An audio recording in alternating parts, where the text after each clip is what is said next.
This is the story that all you eco-warriors have been waiting for. At last, a car is hitting the South African market that promises zero emissions. It's the first electric car to be made available here, and we got a sneak peek.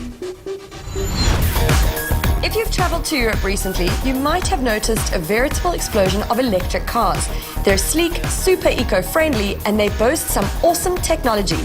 But they've taken their sweet time coming to our beautiful shores. Well, that's about to change. Nissan has brought its 100% electric and frankly rather adorable Leaf to South Africa.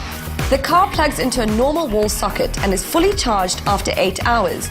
The battery recharges in just 30 minutes at a quick charge station, but there are only a few of those dotted around the country. Charging the Leaf is as simple as charging your phone. You just lift this up, open the flap, and click it in. Voila! The challenge right now is to have quick charging stations in more locations. So the person buying one of those vehicles has to plan their day very carefully. They have to plan their traveling very carefully, and most likely they won't be able to have that as their only car. Its styling is great. It's compact but spacious, and it's entirely electric. Let's get inside and have a look. The interior is full of the usual stuff you'd expect in a premium car. Of course, there are plenty of downsides to electric cars, especially in South Africa. Eskom's power supply is erratic at best, and unless you have a serious solar array, then you're at the mercy of load-shedding schedules.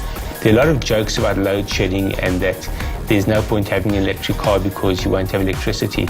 But that's really taking a very short-sighted approach, because load shedding usually lasts for 4 hours.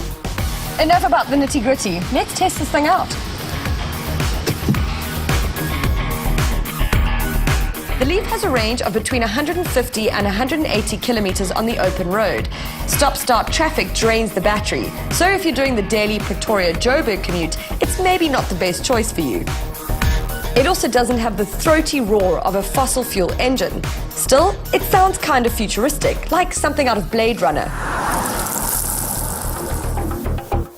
And despite all the downsides, 50 of the cars have already been sold in South Africa. An electric car gives you 100% of the torque straight away.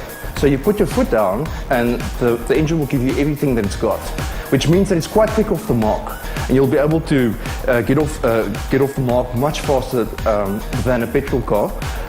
It's also very nippy around town. What we have found using the car is that it doesn't really revel in freeway conditions. It doesn't like the higher speeds, but it's very well suited to a congested urban environment. I think what most people will find surprising is that an electric car drives almost identically to a normal car. The only difference being it's really silent. But other than that, it's comfortable, it's smooth, and it's just like any other automatic car. But let's go do some more driving.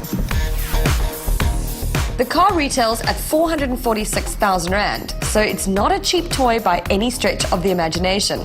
And while it's the first electric car to be sold in the country, it won't be the last.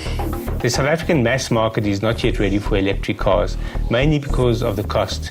A standard electric car costs the same as a traditional luxury car. BMW has brought its i3 and i8 to South Africa. The i3 will set you back a cool 525,000 Rand. Volkswagen also has plans to bring out the e-Golf range. The electric car at this stage is for the urban commuter, someone going to work and back, making short trips, and someone who is environmentally conscious. So it really does aim at the green consumer. It's not yet aimed at the mass market. But I foresee a time 10 years from now when it'll be a standard option, and you'll be seen almost as irresponsible if you don't want to buy an electric car. Look, electric cars do have downsides, range and reliability of charging options among them. They also aren't cheap, but if you think about running costs, they are pretty impressive. The energy cost is around 1/5 of an equivalent petrol vehicle. Then of course, there's the delight of driving the future, and of course saving the planet in the process.